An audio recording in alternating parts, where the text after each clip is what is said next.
I am fantastic, and I am very excited about this conversation that we're going to have today at the second annual Book Fest. And I'm really excited about attendees being a part of this conversation and getting to learn about you all.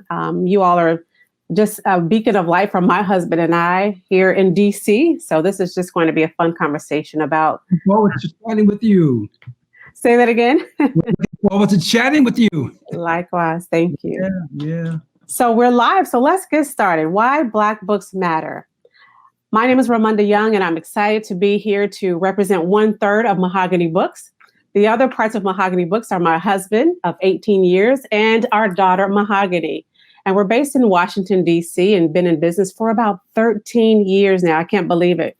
10 years online and 3 years actually in a physical space in Washington, D.C., where we opened up our freestanding bookstore. So this has been an exciting journey to be in the book industry, to be specifically in the Black book industry, and to be a part of this conversation today with pioneers who my husband and I look up to, who are well respected in the book industry, and not just the Black book industry, but as a whole with major publishers and industry leaders of the like. So I am here with the amazing Cheryl and Wade Hudson. Hello, welcome.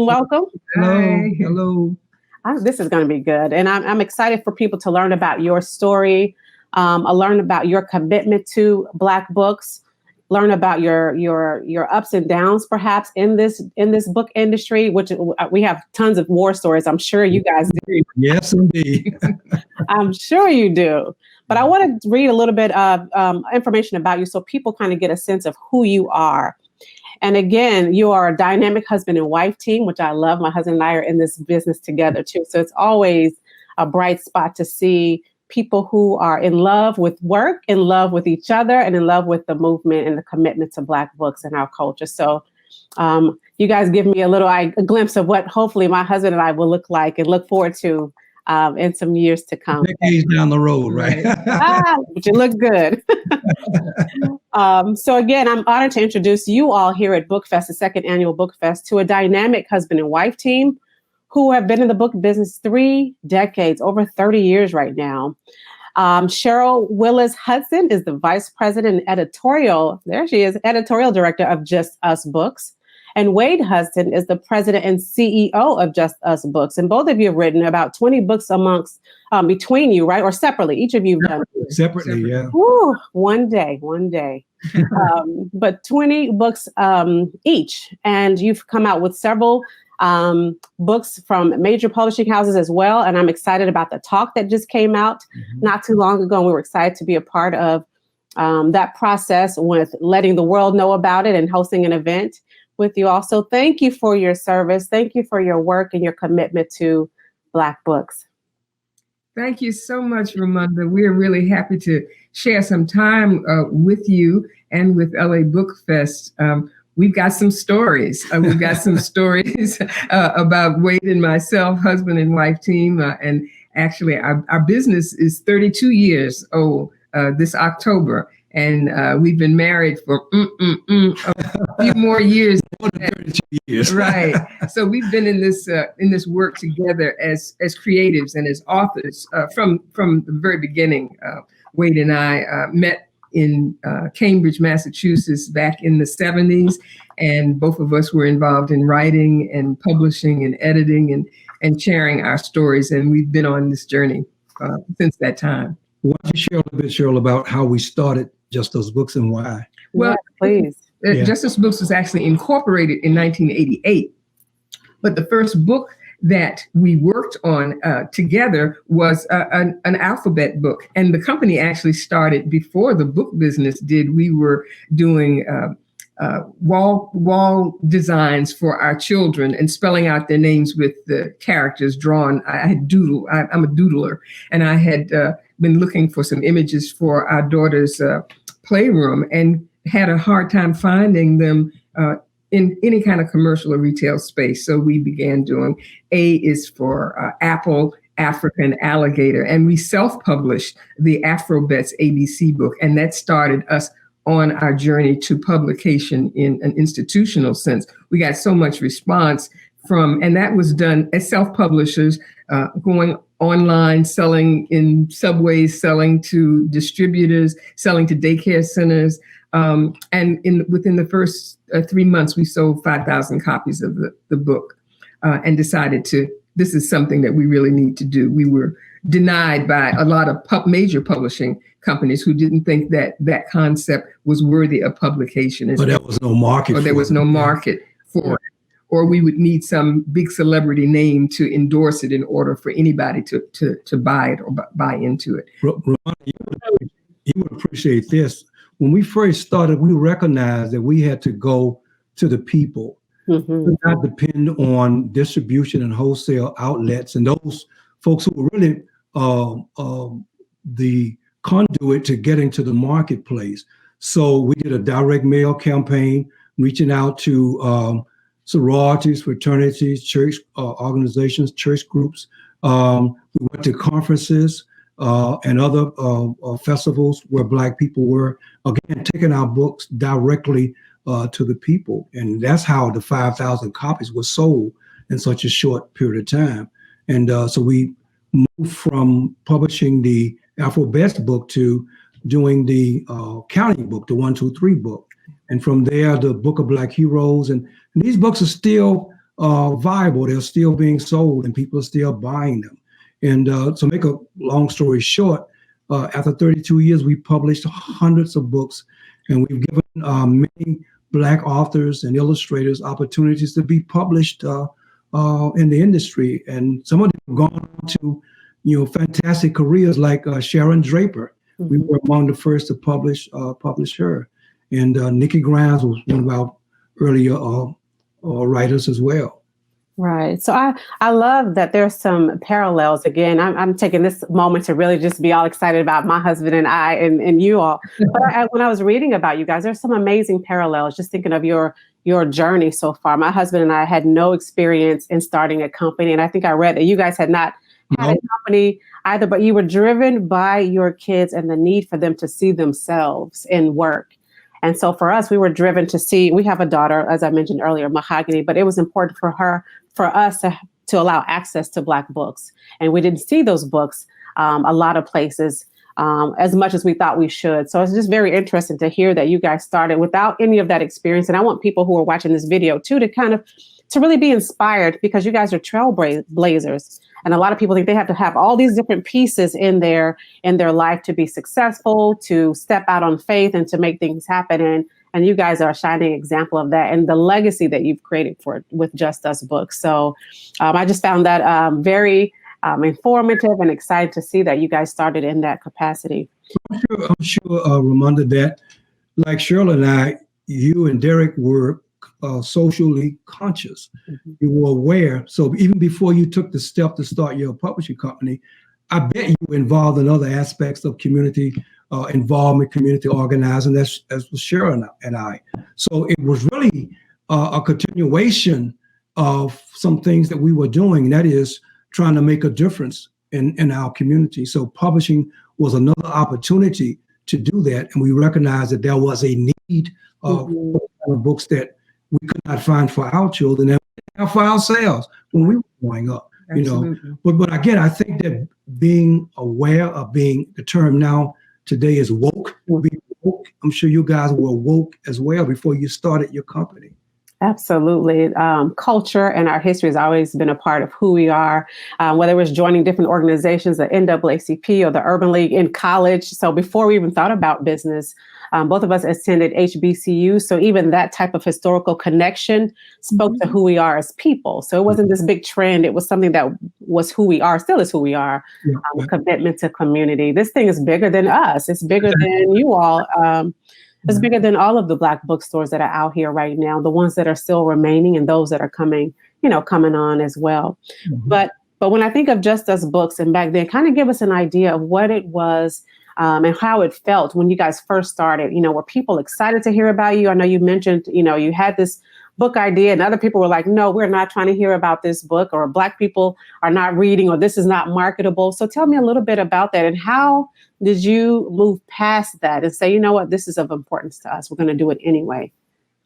Well, part of my background was before trade publishing was in textbook publishing. Mm-hmm. And one of the earliest things in the early 70s, when books were just beginning to include what was considered marginalized people, almost all of the textbooks were white. All of the characters were white. So one of the jobs in the art department was to color in those white faces and make them brown or light brown or in between. And that represented, there was one color that kind of represented any person of color, whether you were Black or indigenous or Latinx, everybody was kind of the same shade in between. Mm-hmm.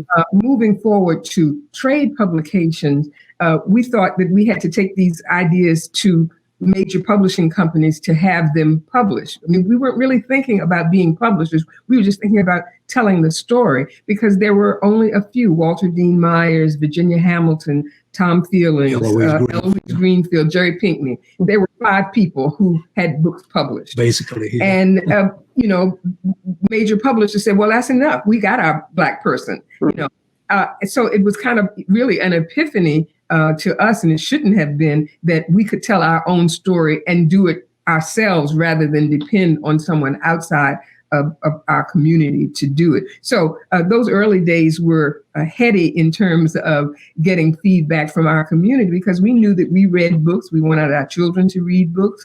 We wanted them to be surrounded by images of themselves. We wanted them to be positive.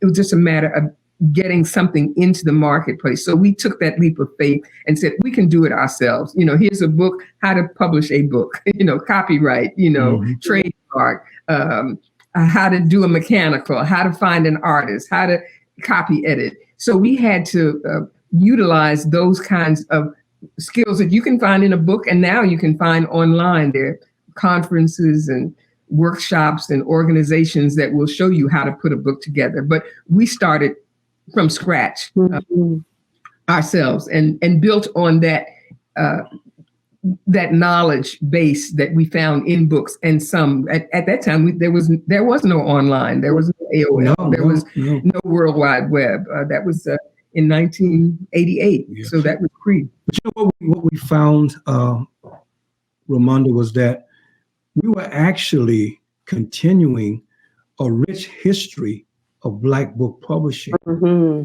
At the time, we were not aware of that. We recognized a need, and rather than continuing to knock on other folks' doors and trying to encourage them to publish these books, we said we'll do it ourselves. Mm-hmm. But actually, it wasn't all that novel, when we did it.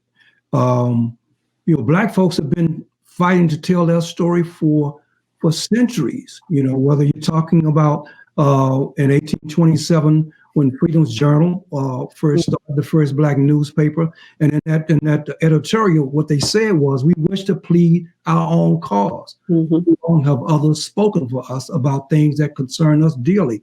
So Black folks have been struggling to tell their own story and have actually set up publishing companies over the years. In fact, in 1821, the African Methodist Episcopal Church established a publishing company. Mm-hmm.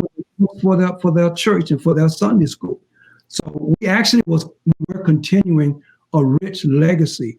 And what we are trying to do now is to share that legacy with more people, because those of us who are supposedly in the know, we don't know about how rich that history or that tradition is. Mm-hmm. Yeah, you bring up a great point too. And I think of where we are now, because you're right, even as a bookstore owner, bookstores have been around numerous years, right? Yeah. Numerous, amazing. When I worked for Karibu Books years ago here in DC, and my husband worked at Karibu Books years ago too, when he was in college. And so even from our perspective, that wasn't that long ago, but there were people even before, of course, Karibu Books. So there's a long history of Black book selling, long history. We've heard about, the CIA and FBI and how they really were peeking behind our windows and trying to see what we're talking about and having those discussions about, and we're intimidated by it, to be honest, about what we're doing. Yeah, there was Drum and Spear bookstore in the late 60s in Washington, D.C., and Michou's bookstore in Harlem. Mm-hmm. There's actually a really fantastic book that Vonda Michaud has written called The Book Itch, about that bookstore in Harlem in the 40s and 50s. So bookstores are a great place for culture and for having your voice heard. Publishing is making the words public so that the public can see them, but that a bookstore is a crucial place for getting the word out and distributing those. Well, actually, Black Classic Press, which is one of our major Black-owned publishing companies, started as a bookstore. That's right. Started as a bookstore. Baba Coates. Yeah, That's right. That's right. Absolutely. Absolutely. Yeah. So I'm excited to continue the conversation. I got my little mug here about Black Books Matter, right? And a lot of people don't realize it, or maybe some do, but my husband and I started the hashtag Black Books Matter years ago, several years ago now. And so it's been exciting to see, just giving it voice. So we know Black books have been around, as we've mentioned, for decades. But to kind of give it voice and allow young people to kind of connect with it has been something exciting for us to see. But when we talk about the importance of Black books, how important has it been to you guys, the accessibility of Black books? And I say that because with the publishing industry, a lot of times our books will not be published. They would not have been seen as significant. You mentioned Black Classic Press stepping out there and even printing those books and publishing those books. Mm-hmm. And so the accessibility of Black books is something that has been important to even my husband and I in our journey. So tell me a little bit about the accessibility of Black books and why has it been important for you all to make sure that that's the case? Well, actually, I can go back to what it was like when I was growing up in the South. I went to an all-Black school system, and there were no books in our library or in the textbooks that we had that presented the Black experience, Black history, and Black culture that I could read. So what I was fed was this westernized version of history, this westernized version of looking at the world, and I didn't have any books to read that could counter that. I didn't have, even though there were books written by Langston Hughes and those wonderful writers, they were not available or accessible to me, because the school system would not allow them to be included, mm-hmm. and nor did the libraries have those books. So I know what it meant to me when I was exposed to these books, when I went to Southern University and ACBU. A whole world opened up for me. And I was like, wait a minute. My people have done this, we've done that, we got these books out. It was just like a whole new world opened for me. And I started seeing possibilities for myself that I could not envision when I was growing up, because what Black people had done and had accomplished was like kept from me. So it's like getting that new infusion of energy, of great expectation that things can happen now that I could not even envision. So I know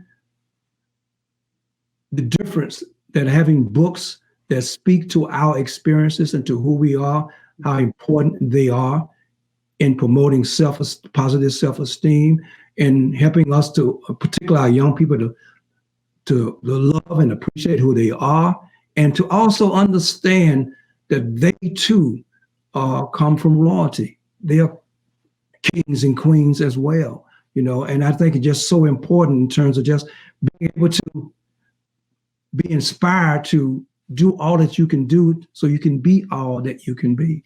One of the things that is similar in our experiences, I grew up in Virginia, which is kind of up south. Wade grew up down south in Louisiana. But we grew up during the same period of time. Jim Crow, segregation, yeah. Brown versus Board of Education was decided, when I was a first grader. And schools in my community did not desegregate, which was the word, until the 1970s, when I was graduating from college. So part of the exposure that I had to books was pretty limited in terms of Black books. My mother was a school teacher, and she could recite Paul Laurence Dunbar, and she could also recite the Canterbury Tales by Chaucer. So she was a widely read woman who instilled in us a love of culture, but we didn't have that much experience with Black poets or Black writers. We knew of, probably in my high school days, of James Baldwin, and that was the end of the 60s. So we knew about Richard Wright and Lorraine Hansberry, A Raisin in the Sun. And that was the literature that we were exposed to. But in college, and I went to school in Ohio at a school that was predominantly white, but had the distinction of being one of the first colleges in the United States to allow Black people to go there. They had a fantastic library. And I, like Wade, I spent so much time in the 1826 of the stacks, just reading volumes and volumes and volumes of Langston Hughes and sociology books, poetry books, literature books. Even in the collections, they had copies of magazines from the 20s and 30s, Opportunity, things for literature where you would never get that in an elementary or junior high school or high school. So that inspired me in a lot of ways. And learning about the Brownies book and Langston Hughes, who transcended, made a transition between being a writer for adults and is known for writing for children as well. So a lot of what we do, stands on the shoulders of that kind of history. Absolutely. Absolutely. Ramunda, is seeing the expression on the faces of Black kids when they see the cover of a book like Jamal's Busy Day with a Black kid who looks like them. And who has a name and like has them. a name like them. That name, let me tell you, it doesn't say Jimmy, it doesn't say James, it says That's right. Jamal, and I mean, that just really makes our day just to see how excited they are, and that is, they just run and leap for the book, because Absolutely. they're identified with it. Yeah, and there's so many studies. One that I often think about, it says that kids who read books that have characters that have the same ethnicity as them, it impacts their self-esteem and their self-confidence. Yep. And so people just think, oh, you can put a Jack and Jill in front of it, and we can read a story. We're talented, we can read.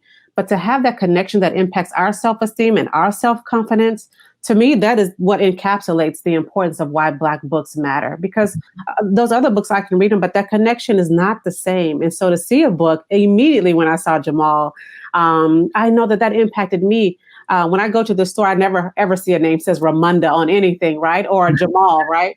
And so to see a book that says Jamal, or a lot of the other characters that you all put in books, it speaks volumes, and it impacts our young people in a very rich and a very real and a very visceral way that I think often has been overlooked for decades and decades. And so I just appreciate you guys stepping out there and making that available and accessible. And when I think too of our bookstore and the accessibility, a lot of people, a lot of our community may not even be online. And so the importance of having your books on our shelves where people can come in and touch and feel and see those books. And again, to your point, Wade, that, a boy on there who's vibrant and excited and smiling, and not just talking about slavery or talking about how downtrodden his experience has been, but he's a boy just like any other boy. That's right. The more that we humanize those stories and those characters, and Black boys see themselves in that way, because we don't even, like I said, don't even see those characters. It's a very real thing and a very mind-shifting thing that you guys are doing. So that's important and needed. So thank you for that. Yeah. Thank you. And what you guys are doing is vitally important too, because you are getting the books that we publish to people, and without you, it would be more difficult, to sell our books and to stay in business. And we more really, just great Black bookstores like your Black bookstore. And I think there's a growing number now. There are more have been established, but I'm thinking of when we first started in the late 1980s, in most of the 90s, there were, hundreds of Black bookstores, and Black people who were selling books, all across the country. And then that sort of died out. And I know about maybe 8-10 years ago, I think there were like maybe 30 or 35 Black-owned bookstores. The number may be 50 or 60 now, Yeah. So actually 125 Black books. Oh, really? Okay. Yes. Okay. 125. That brings to mind too, the whole area of distribution and sales, because with some of the major superstores and other independent bookstores, you can find books, or had in the past been able to find books on Black history and culture in February, or maybe from January the 15th, when we start celebrating Martin Luther King's birthday, through the beginning of Women's History Month. But that's like a 6-week period. And after that period, those Black books would disappear. But we recognize, we're Black 365 days. Hey. So, and also that there's a misconception that if you have a Black character in a book, that book is only for a Black child, which is not true at all. The stories that we have written, the stories that we publish and look for are universal stories. For all children. The cultural substance is there in the African American experience, but Jamal's busy day, there's a little boy who loves to go to school, and kids can identify with that whether they are Black or not Black. Right. I think books that really were about the white experience or the European experience. So why not, read our books about our experiences?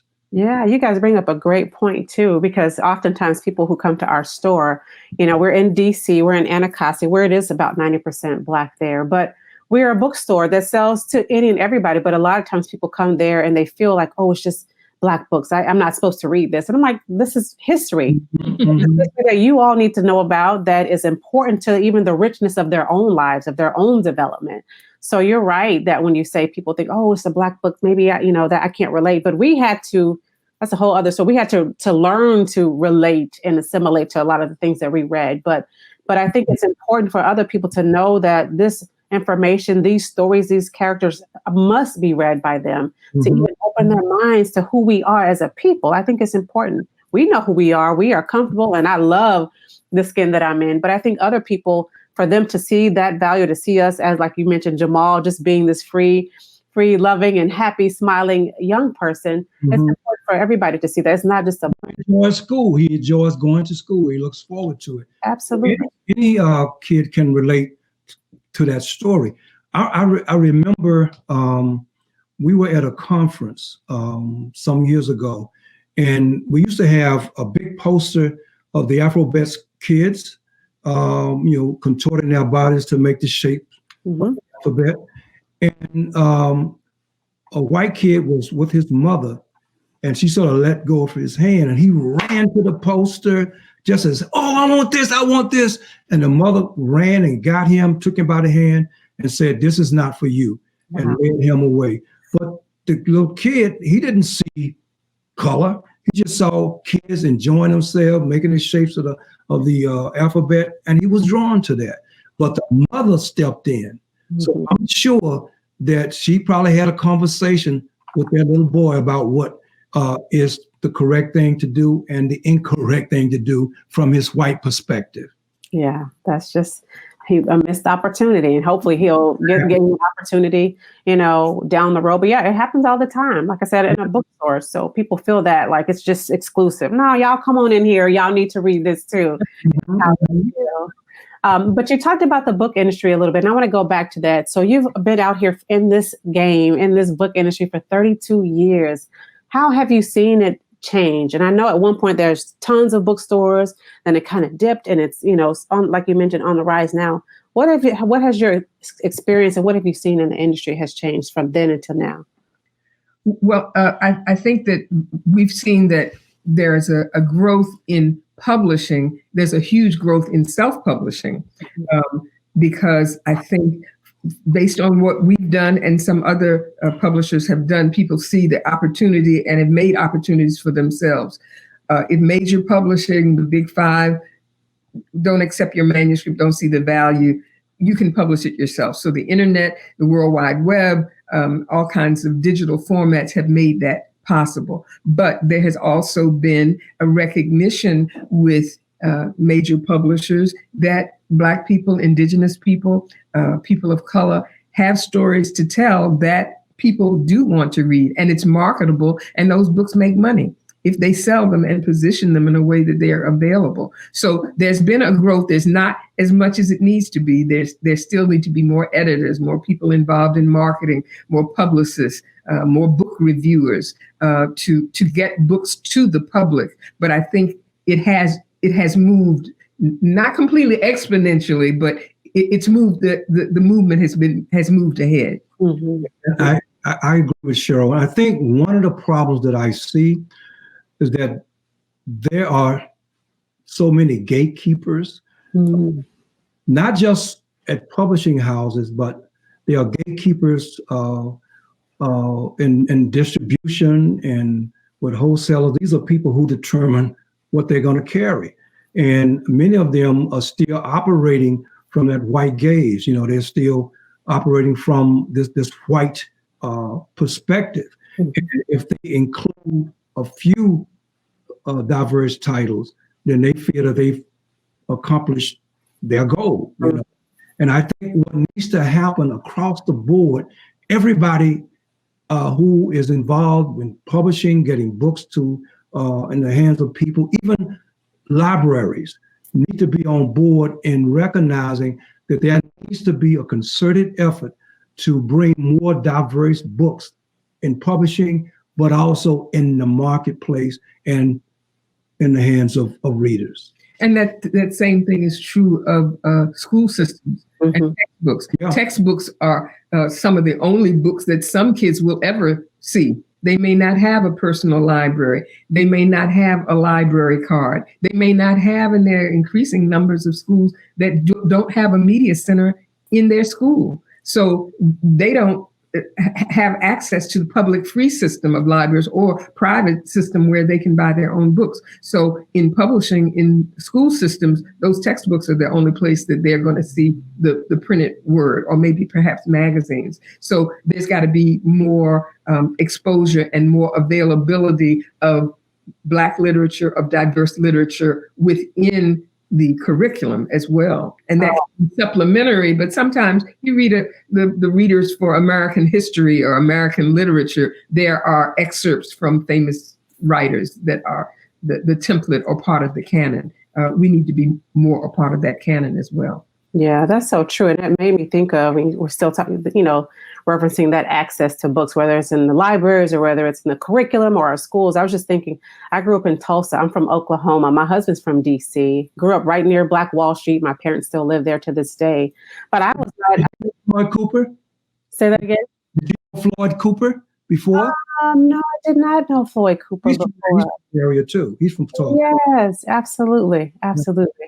Yeah, so I grew up there, but I was not exposed, even though growing up near Black Wall Street, was not exposed to Black books. It was just, I think, Cheryl, I was thinking of your story with your mom and your family. I knew all about the Bible. I knew about, and some of our history, or only what was just in the school system, and it was not much at all. Right. So we are robbing our kids of those experiences that allow them to see themselves on the pages that impact their self-esteem. But the libraries, I think some of the onus, it's on us because we are creating access to books or publishing the books, but then the onus is on them too. Because there are a lot of outlets. You guys have many, many books that those libraries and those different schools can access. I think some of that ownership and some of that responsibility has to lie there. And not to say a lot of those schools aren't doing that. A lot of people, I'm slowly seeing the tide shift in some ways. I feel like it goes up and then it comes back down again over these, several years. But I do see lately, of course, that a bigger impact. And I wanted to ask you all, in the light of George Floyd murder that happened earlier this year, and everybody, was really clamoring to have access to books that were written for, by, and about Black people, to be frank, in our culture and our history.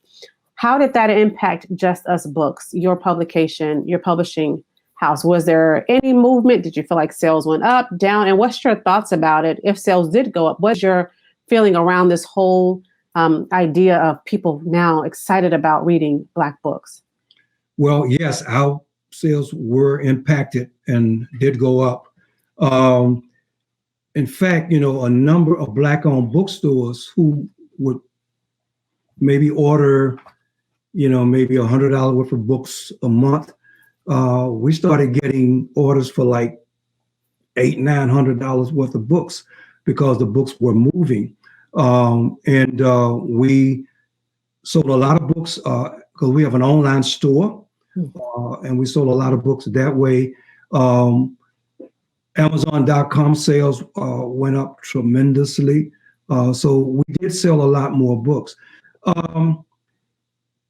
We see it as an opportunity. Paul Coates and I had a long conversation, and what we are still working out is how can we take advantage of these opportunities now and utilize them going forward, because we know it's going to end. It's not going to stay where it is now. But what can we do? And we are looking at that now, looking at ways that we can institute some strategies to maintain this growth. And I think that's the challenge that we have as a publisher, and perhaps even the challenge that you may have as a bookstore. If your sales have gone up, which I'm sure the sales have, how can you maintain that growth or even accelerate that growth? And what strategies can you implement to ensure that it continues? Can you expand your outreach? Those who are buying books from you now or from Just Those Books now, can we turn those new customers into regular customers who will buy next year when we get with several new titles out, not just doing this social justice movement? Mm-hmm. I think too that we still have to concentrate on content and on our intellectual properties. We have been doing books that center Black children for the last 32 years, whether it's in something like Bright Eyes, Brown Skin, for example, that is still in print. Now it's in a board book. And people said to us, oh, Bright Eyes, Brown Skin, that's not just Black people, that's brown people. So there's an identification there. We've done a book called, in partnership with a larger publishing company, with Crown Books, called We Rise, We Resist, We Raise Our Voices, that speaks to a multiplicity of cultures. We've recently done another anthology that you may have seen, and that's The Talk. And normally, at least within the Black community, we know that we've had that talk with our kids about how to respond to if you are approached by or stopped by the police. That's a Black talk. But in light of George Floyd and the social justice movement, people were made aware that the kinds of discrimination, police brutality, were just such an obvious thing. That this was a truth, something that's happening that perhaps people were not aware of, or did not want to see, did not want to talk about. So there has been more of an awakening in terms of having talks about difficult subjects like race and truth and love. And The Talk then presents that for a number of cultures, not just Black people, but all the contributors are from all facets of the American experience. Yeah. Do you think this excitement, this interest will last? And I think, Wade, you were like, it's not going to last. But what's your thoughts? Or how do you feel about it right now? I am, in one way, I'm excited because I see more white people who recognize the importance of social justice and dealing with racial discrimination, systemic racial discrimination, and on board. And I've been engaged in conversation with many of them who talk about, moving from sympathizing to becoming allies and being involved in providing an answer for this this structure that has been held us in check for so long. I think there are possibilities, but I think there will be challenges, and I think the challenges are already there and growing, because whenever there's a move toward more progressive changes, the reactionary folks tend to amp up their game too, and try to combat that. So I guess my question is, those white people who now are our allies, when they are hard pressed, will they remain allies? Mm-hmm. If they are, because I know during the civil rights movement, that many white people who were allies and supporters of the movement, they moved on. Mm-hmm. Same thing happened after the Civil War ended. During Reconstruction, there were a number of white people who supported an end to slavery and for Black people becoming citizens. But then they grew tired of the struggle. Mm-hmm. And once they grew tired of it, then those reactionary forces regained power and took control. And that's how Jim Crow laws came about. Mm-hmm. You know, because there wasn't anybody there to assist Black people in fighting against it. Yeah. The white allies had gone; they moved on to something else. Yeah. This moment really did impact us as a Black bookstore and some of the other Black bookstore owners too, and it impacted us in a lot of ways. So as I mentioned earlier, I have mixed emotions. Yes, a lot of books.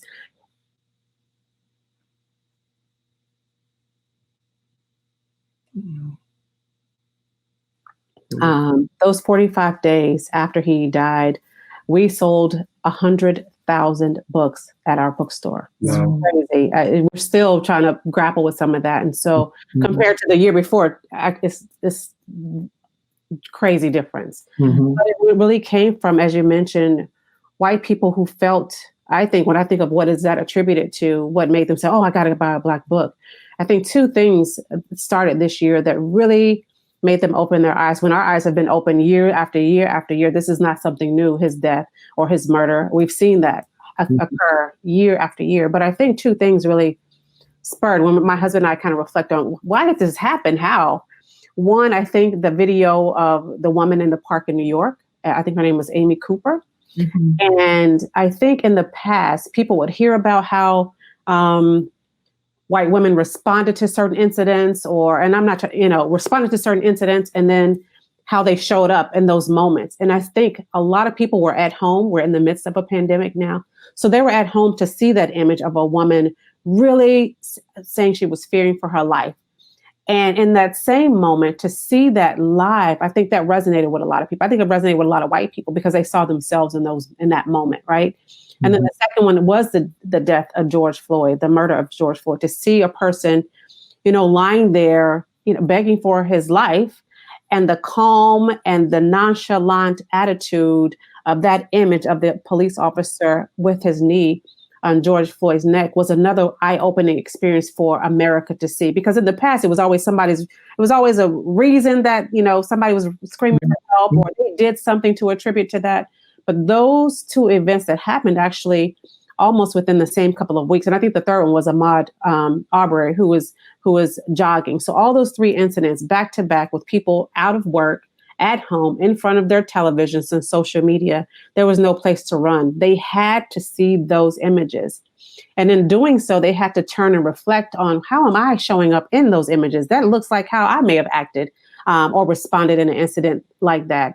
And so I think it was interesting that those series of events had people doing a lot of self-reflection, had people wanting to say, how do I change something? How do I learn about this history that in the past I didn't know about? I never realized police brutality was this thing, even though it's been on CNN and everywhere else day after day, year after year. The whole civil rights movement, there were times where people could see that, but I don't think it's ever been a moment where they were as America, this captivated by those images. And so that resulted for us. And people, the emails that we received about, oh, I'm so sorry. I didn't realize slavery was like this. I didn't realize police brutality. The emails, we get cards all the time from people all over the nation who, are excited they have access to these books now, that the books have been here. Your books have been out 32 years. So it's not a new thing for us. Right. They're just discovering these books, which is, again, mixed. I have mixed feelings. I'm excited that they're I guess my question, and I'm agreeing with you with your assessment 100%. But my question is this for many of these people? Is it a moment for a few months, or have they been changed by what they've seen and experienced. And if they have been changed by what they've seen and experienced, then they will still be coming to your store next year. That's the question, you know. That's where I am, and the jury is still out. I know that there will be a number of white people who will continue to be a part of that fight and that struggle, but how many will go back to business as usual? Yeah. And again, historically, that has pretty much always happened. I mean, when those little girls were bombed in the 1960s, yeah. You know, the nation was moved by that. I mean, white people were moved by that, you know. But 3 or 4 years later, you know, 4 or 5 years later, you had Nixon and the silent majority. Yes, absolutely. That's the question. You know, our sales have we've seen a difference, of course, you know, dramatic difference of where it was at height and then now. But that is the question, Wade. What are people going to do? And I've been personally telling people to go beyond the book, because now you've bought these books and you've ordered from all these Black bookstores and showed your support and, you know, want to lend the support to this fight in your own way. But going beyond that book, you've ordered those books, they're sitting on your shelf now. Are you going to open those books? That's right. And then if you open those books, that's step one. But how do you internalize what you've read? That's step two. Engaging the conversations that need to take place. Well, one of the things that we say to audiences when we speak at conferences, well, what can I do? You can, as an ally, as a white person, as anybody who's reading a book to a child, you can let that child catch you reading.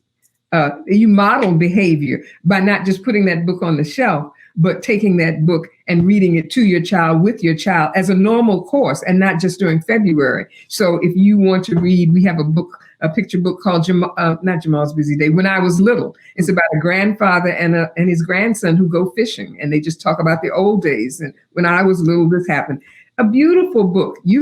A white person can read that book. A Native person can read that book. A Latina person can read that book. It's a universal story. So I think that part of the perception and the epiphany sort of has to come within people too, that yes, Black books matter because they are stories that are universal and stories to be shared with everyone. And they're not just a marginalized section of literature that you read only when it's Martin Luther King's birthday or when somebody is murdered. You know, it's ridiculous to even say something like that. But to normalize reading diverse books within your family and within your family setting. Yeah, I agree. And that's my hope. I'm hopeful too that, you know, I don't know if all the people will stick to it. Like, you know, you guys were saying that, you know, you feel this moment and want to do something, and then months later, years later, that moment is not felt in your spirit anymore. But I'm hoping that it's different this time. I don't know, only time will tell.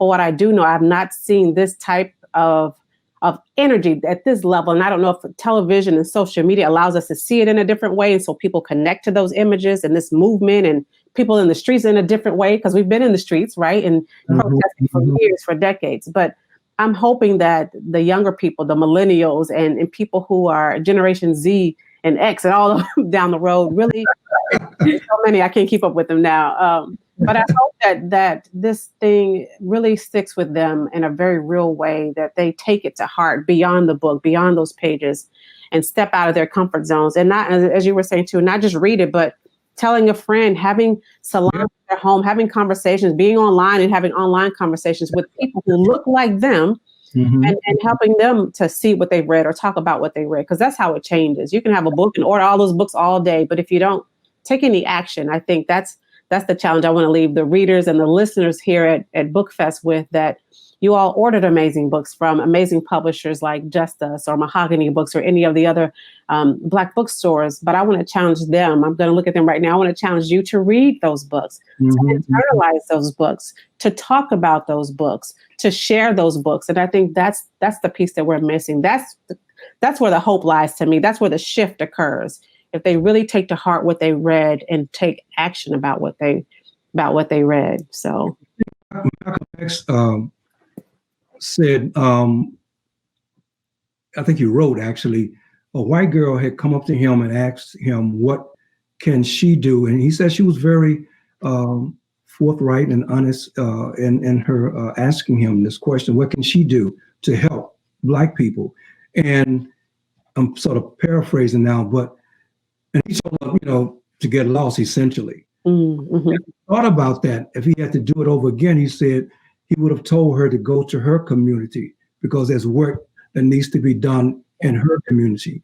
And I think that if we can encourage more white people who are allies to do the hard work in their community, to educate people, as you said, to engage in those tough conversations. Because I think what we see Mm-hmm. on television, and I know for Cheryl and I, we tend to watch MSNBC and stations that are aligned to the way we see the world. That's right. But there are millions of folks who don't agree with this social justice movement. Mm. And many of those people are friends and relatives of those who consider themselves allies of the movement.